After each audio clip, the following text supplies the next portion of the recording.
introduced a bill promoting coal to liquid fuels, and then you said you'd only support them if they emitted fewer greenhouse gases than gasoline. Now, all the scientific evidence points to coal being dirtier than pretty much anything else. So how are you going to square your support for coal with the need to fight global warming? Well, I've already done it. I voted against the Clear Skies bill. In fact, I was the deciding vote, despite the fact that I'm a coal state and that half of my state thought I'd thoroughly betrayed them because I think clean air is critical and global warming is critical. But this notion of no coal, I think, is an illusion, because the fact of the matter is that right now we are getting a lot of our energy from coal, and China is building a coal-powered plant once a week. So what we have to do then is we have to figure out how can we use coal without emitting greenhouse gases and carbon. And how can we sequester that carbon and capture it? If we can't, then we're going to still be working on alternatives.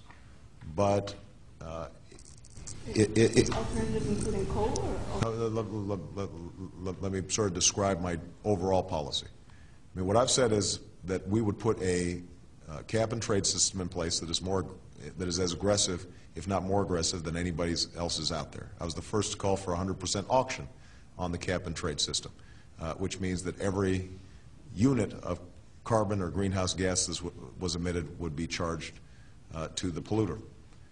That will create a market in which whatever technologies are out there that are being presented, whatever power plants that are being built, that they would have to meet the rigors of that market and the ratcheted down caps that are imposed every year. So if somebody wants to build a coal-powered plant, they can. It's just that it will bankrupt them because they're going to be charged a huge sum for all that greenhouse gas that's being emitted. That will also generate billions of dollars that we can invest in solar, wind, biodiesel, and other alternative energy approaches.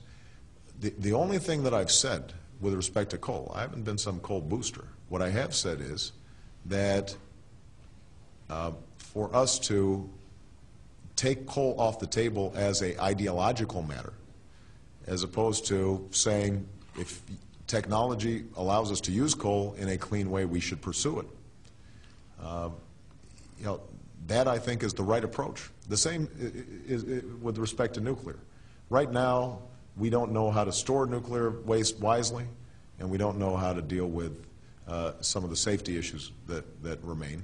And so it's wildly expensive to pursue nuclear energy. But I tell you what, if we could figure out how to store it safely, then I think most of us would say that might be a pretty good deal.